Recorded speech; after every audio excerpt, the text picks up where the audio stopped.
Hello, bienvenue dans cette nouvelle vidéo. Tu te souviens, la dernière fois, je t'avais parlé de la sécurité des données personnelles. C'était ma vidéo numéro, je sais plus, mais je la mettrai là ou là. Bon, je la mettrai quelque part. Et donc, du coup, je te parlais de la sécurité des données personnelles et je te disais, oui, protéger les données personnelles, c'est mignon, merci Inès, mais comment on fait? Comment on fait de manière organisationnelle? Ça, je te l'ai déjà expliqué dans une précédente vidéo.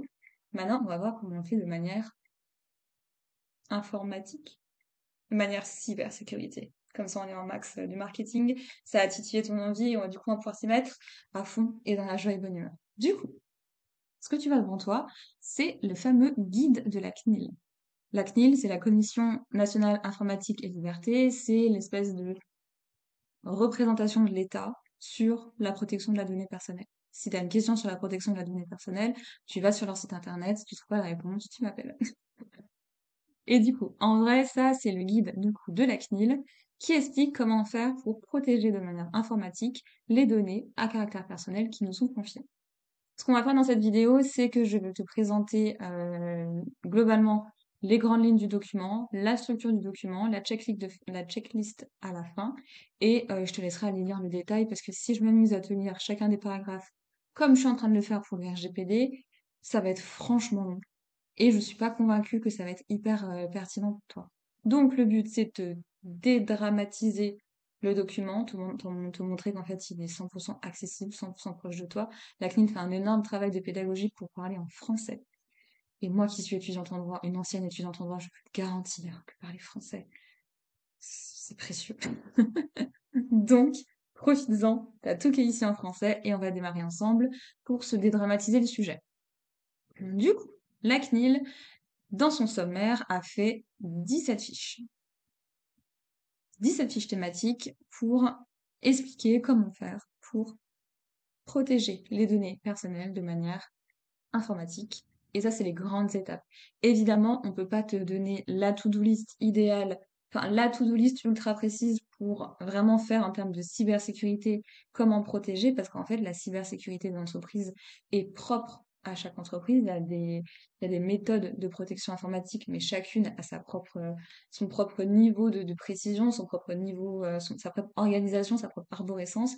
Du coup, on peut pas dire, ben, on peut pas répondre à tout le monde, d'où on fait des fiches thématiques. Et puis surtout, s'il y avait une méthode qui serait connue de tous, en mode c'est la seule et ultime méthode de protection informatique et que tout le monde la suit, bah, tu penses bien que pour tout ce qui est personnes avec des intentions de nuire, de manière informatique, ça sera facile de gérer le sujet. Donc, ici, on est sur des fiches thématiques, on est sur 17 fiches thématiques, et donc du coup, on a un focus de chaque fiche fait à peu près 1 à 3 pages max. Chaque fiche est organisée de la même manière pour qu'on puisse récupérer les informations dont on a besoin en un coup d'œil. Je vais juste te présenter les 17 fiches parce que vu que je ne vais pas te les lire chacune, on va juste regarder quand même qu'est-ce qu'il y a dedans. La première, c'est sensibiliser les utilisateurs. Donc sensibiliser les utilisateurs, le but de ça, c'est simplement que les gens comprennent quelles sont les données qu'ils ont à disposition, quelles sont du coup les données qui peuvent fuiter par leur intervention, qu'elles soient évidemment avec ou sans intention de nuire, mais si je te confie voilà, si je te confie ça et que je te dis tiens, fais attention, ben c'est important de savoir ce qu'il y a dedans, comme ça tu sais à quel point tu dois y faire attention. Et globalement, c'est ça.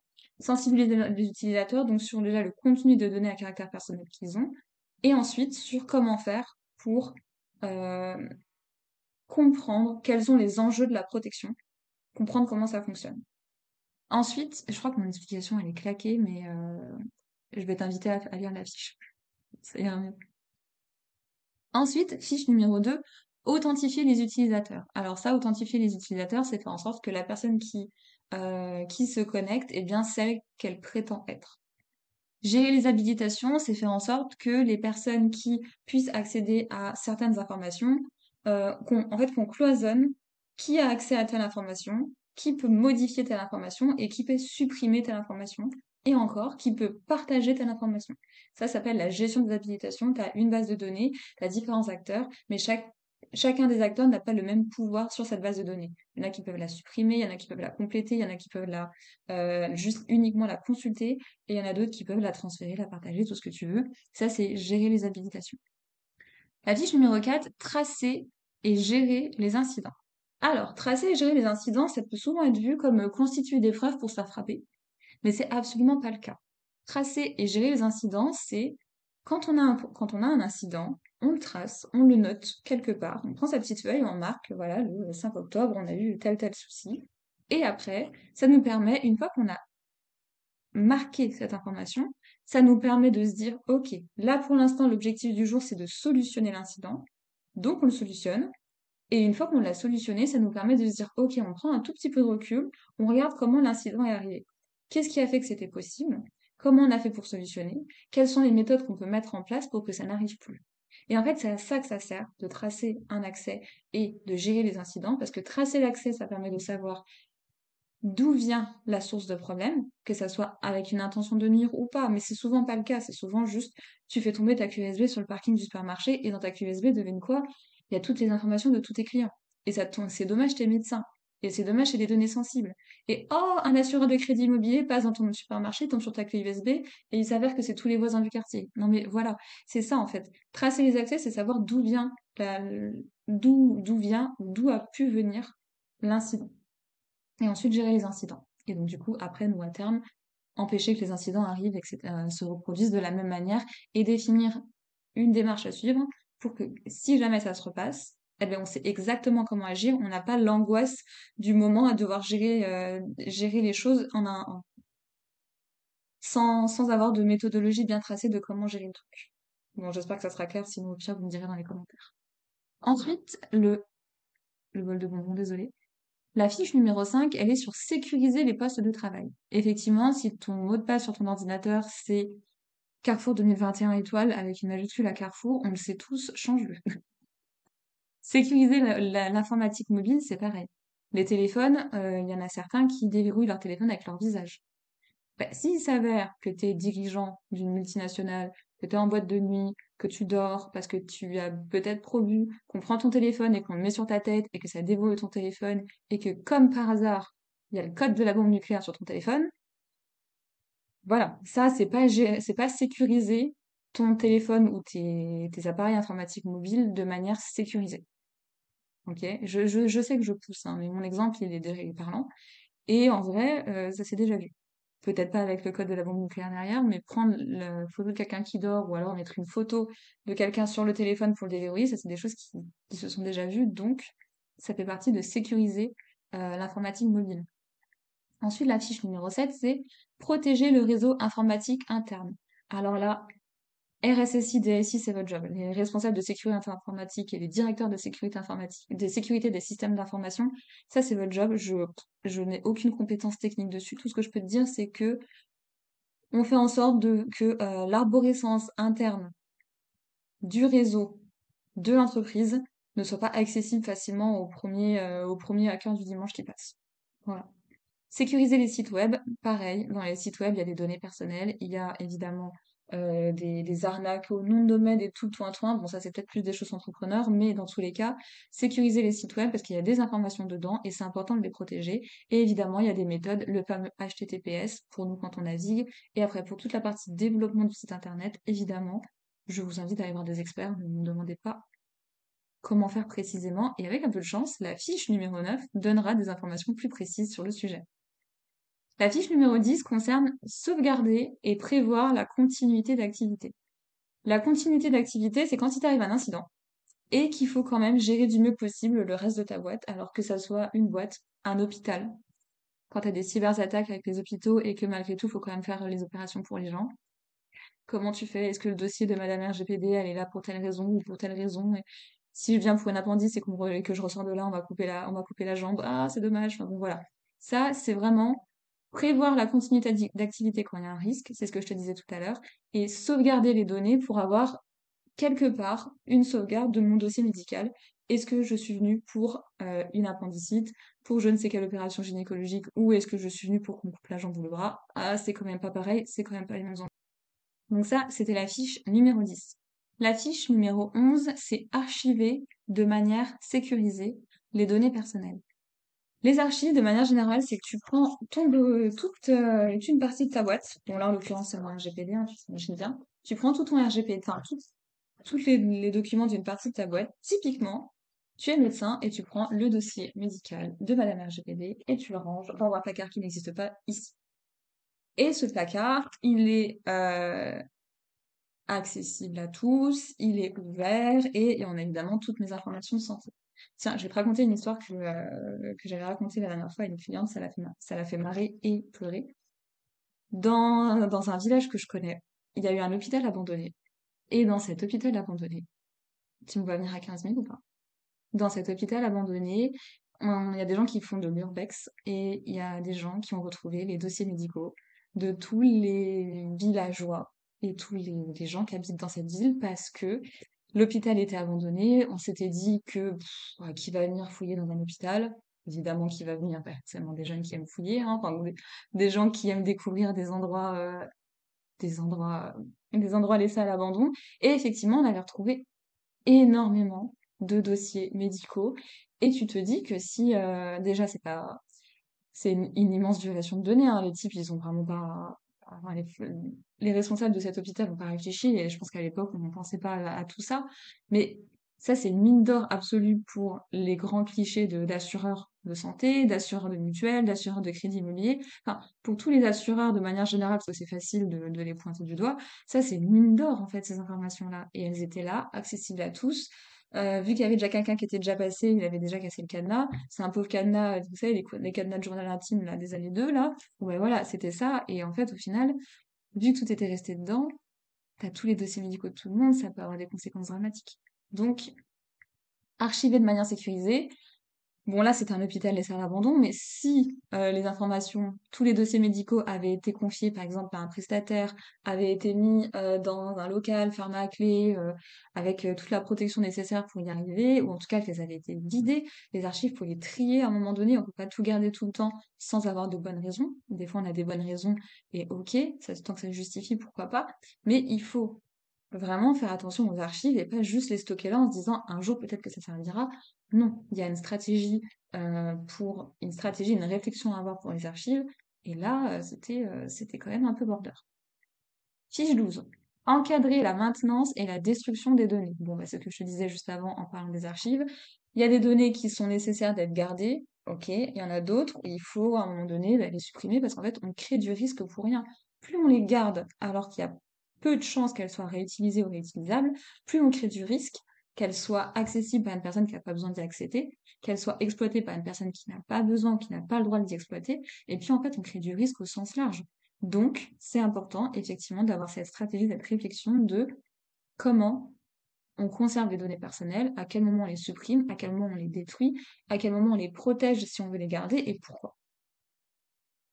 Fiche 3, fiche 13, gérer la sous-traitance. La sous-traitance, c'est les partenaires commerciaux avec lesquels on travaille, auxquels on confie des données personnelles. Si par exemple j'étais dirigeante d'une société avec des salariés et que je confiais toutes les données, toute la partie RH de mes salariés à des prestataires, bon voilà, ce serait des sous-traitants au sens du RGPD parce que je leur confie toutes les données à caractère personnel de mes salariés et que donc du coup je leur demande d'exploiter ces données à caractère personnel de mes salariés pour faire les fiches de paye, les arrêts, les bidules, bref, tout, la gestion de l'évolution de la carrière, bref, tout ce qui est lié au RH. Du coup, là, c'est gérer la sous-traitance. Donc, du coup, dans cette fiche, enfin, dans ce document de la CNIL sur la sécurité informatique des données à caractère personnel, gérer la sous-traitance, bah, c'est regarder tes prestataires informatiques, quelles données tu leur donnes.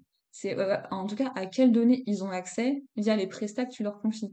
T'as pas accès aux mêmes données si tu demandes à un prestataire de faire ton site internet ou si tu lui demandes de créer ta base de données RH.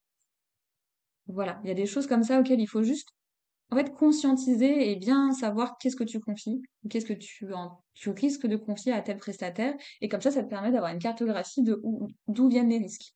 Si jamais tu confies juste le site internet, bah, tu sais que tu as un nombre de risques limité, parce que tu as un nombre de données à caractère personnel limité sur un site internet. Tu demandes pas il y a des choses que tu ne demandes pas sur un site internet, je sais pas moi, des arrêts maladie, des carnets de santé, tout ce que tu veux. A priori, c'est pas des choses que tu demandes sur un site internet lambda, en fonction de ton activité. Ensuite, sécuriser les échanges avec d'autres organismes. Bah, tu vois l'exemple classique qui marche trop bien de la pièce courriel, de la pièce jointe en courriel. Quand on voit une pièce jointe en courriel avec des informations sensibles dedans, c'est pas un échange sécurisé parce qu'en fait, on peut lire, si on a l'énergie, le temps que ça fait, etc., on peut récupérer l'information de ta pièce jointe lors de l'envoi du courriel.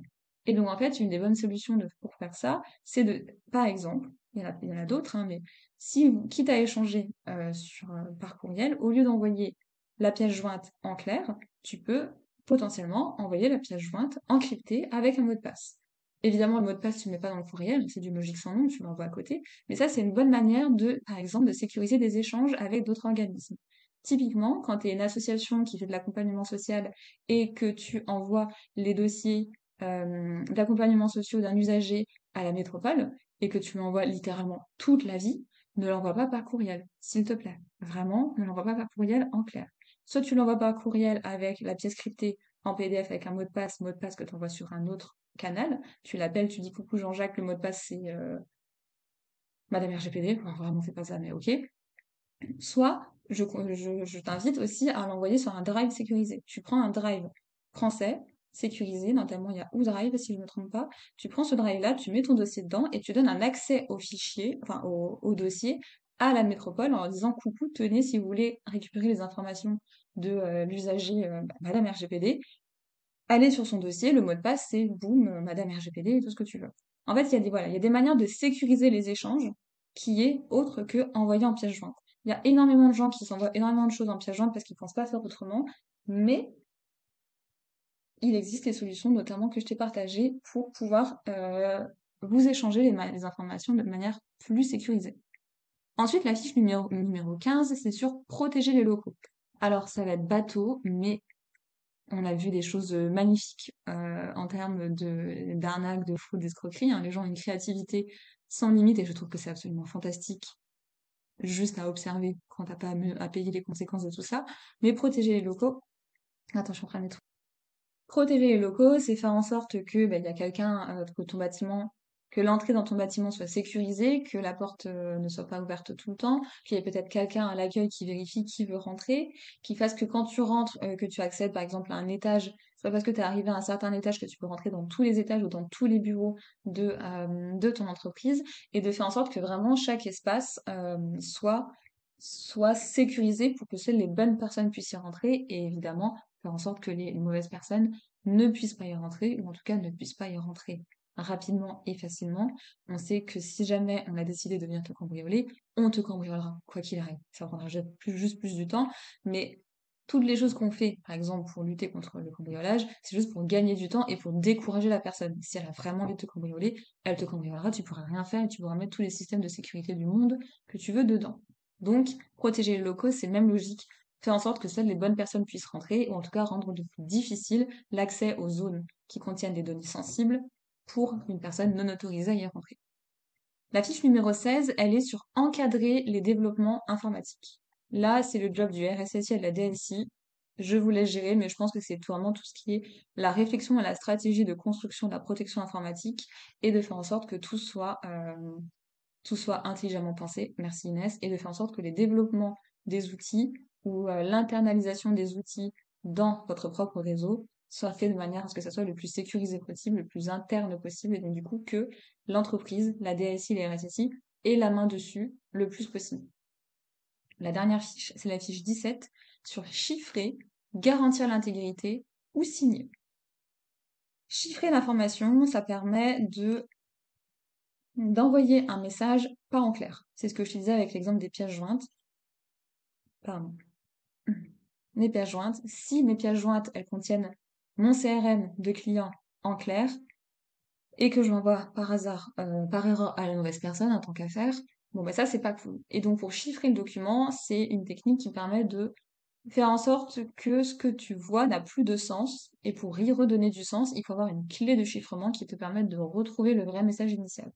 Je pense pas que mon explication soit folle, mais globalement, t'as l'esprit pour ça. Garantir l'intégrité de la donnée à caractère personnel, c'est faire en sorte que la donnée soit bien celle qu'on t'a partagée et qu'elle n'ait pas été modifiée entre-temps. en termes de sécurité des données à caractère personnel, il y a 3 risques principaux qui ont été identifiés. La confidentialité, l'intégrité et oh ben mince, alors attends, bouge pas. Et la disponibilité. Je vais te montrer où est-ce que j'ai trouvé la réponse, parce que j'ai bugué. Ça, c'est des trucs qu'on sait, hein, mais là, évidemment, j'ai oublié. Là, tu vois, en fait, je vais te le mettre sur le tableau. Donc ça, c'est la première fiche. Boum. Tu as un petit tableau qui te donne les risques. Ici, le risque principal, c'est l'accès illégitime à la donnée. Donc ça, c'est ce que je te disais, c'est la confidentialité de la donnée. Là, ici, le risque principal, c'est la modification non désirée de la donnée. Du coup, c'est ce que je te disais, c'est l'intégrité de la donnée. Et ici, le risque principal, c'est la disparition de la donnée. Du coup, c'est ce que je te disais, c'est la disponibilité de la donnée. Alors attention, je vais scroll vers le haut pour retourner à notre mesure, à notre plan d'action, à notre sommaire, décidément. Voilà. Et donc, en fait, effectivement, ici, là, dans cette fiche, chiffrer la donnée, c'est effectivement la confidentialité. Garantir l'intégrité, c'est du coup le fait que la donnée soit intègre, c'est bien celle qu'on nous est confiée. Et là, où signer, je me souviens plus ce que c'était, du coup, je vais mettre pause et je reviens. Me revoilà sur la bonne page. Donc là, on est sur la page, la fiche 17. Donc chiffrer, garantir l'intégrité ou signer. Et là, boum, ils disent que les signatures numériques, en plus d'assurer l'intégrité, donc on est d'accord, permettent effectivement de vérifier l'origine de l'information et son authenticité. Du coup, quand on revient nous à notre sujet de confidentialité, intégrité, disponibilité, quand ils ont voulu dire ici ou signer, ça parlait effectivement, encore une fois, de l'intégrité de la donnée. Donc voilà. Donc avec ça, en fait, quelque part, voilà, j'ai réapparu parce que je t'ai épargné le scroll, que j'allais tout remonter, ça allait te casser les yeux. Mais là, effectivement, avec ces 17 fiches, on voit les préconisations de la CNIL, les points d'attention sur ce que c'est que protéger de manière informatique une donnée à caractère personnel. Avec tout ça, vraiment, c'est écrit en français, c'est super clair, c'est super simple. C'est vraiment fait pour être compréhensible par d'autres humains que des experts informatiques, il n'y a aucun sujet là-dessus. Donc du coup, ce qu'on va faire maintenant, c'est que je vais juste te prendre une fiche au hasard, te montrer le fonctionnement de la fiche, parce qu'en fait, elles sont organisées de la même manière. Elles ont toutes 3 points. Oui, j'ai fait un degré, c'est pas grave. Elles ont toutes 3 points d'intention, d'attention, et il faut juste bien les lire. Et après, tu as le tout. Et en fait, ici, à la toute fin, on va le voir juste après, ils ont fait ce qu'on appelle une petite checklist pour évaluer la conformité, le niveau de sécurité informatique des données à caractère personnel. Du coup, on va faire ça ensemble. Je te prends une fiche au hasard avec la magie du scroll, boum. Et ben voilà, on va prendre celle-ci, on va pas se prendre la tête. Protéger le réseau informatique interne. Ça tombe bien parce que c'est pas mon métier. Du coup, même si je l'ai lu il y a longtemps, je vais la redécouvrir avec toi. On voit en fait que dans cette fiche, on a 3 choses. Ici, le sous-titre qui explique ce que ça veut dire, en fait, tout simplement, de protéger le réseau informatique. Donc, c'est autoriser uniquement les fonctions réseau nécessaires au traitement mis en place. Je laisse les RSSI avoir plus de profondeur sur le sujet. Ici, on a la même organisation qu'on verra partout sur chacune des fiches. Les précautions élémentaires, ce qu'il ne faut pas clair, ce qu'il ne faut pas faire. En clair, c'est simple, c'est limpide, il n'y a pas besoin d'interpréter quoi que ce soit. Et si on veut aller plus loin, quelles sont les ressources qu'on peut avoir? Et là, on a l'ANSSI, évidemment, l'Agence nationale de la sécurité des systèmes d'information, qui est, pour le dire en français, comme si je l'expliquais à ma petite sœur qui n'est pas du tout juriste en droit des affaires, qui c'est oui, l'espèce d'agence étatique qui s'occupe de la cybersécurité en France. Donc elle avait évidemment tout un listing de guides, de recommandations qui sont très très bien faits pour la sécurité informatique. Donc en fait, chacune des fiches, tu verras, est organisée pareil, et là, il y a un petit schéma qui est mignon. Donc les précautions élémentaires, ce qu'il ne faut pas faire, et pour aller plus loin. Donc voilà, je vais pas te la repasser en revue une par une parce que franchement, ça va durer beaucoup trop longtemps et encore une fois, je suis pas sûre que ça te serve. Par contre, ce qu'on va faire, c'est que je vais juste te montrer rapidement la checklist parce que c'est hyper malin. Ce que je t'invite à faire, c'est que tu l'imprimes, tu vas te promener dans ton entreprise et tu vas voir les différentes directions, départements, peu importe comment tu es organisé, et tu regardes un petit peu chacune des bullet points et tu vois un petit peu qu'est-ce que vous faites et qu'est-ce que vous faites pas. Tout ce que vous faites, c'est fantastique.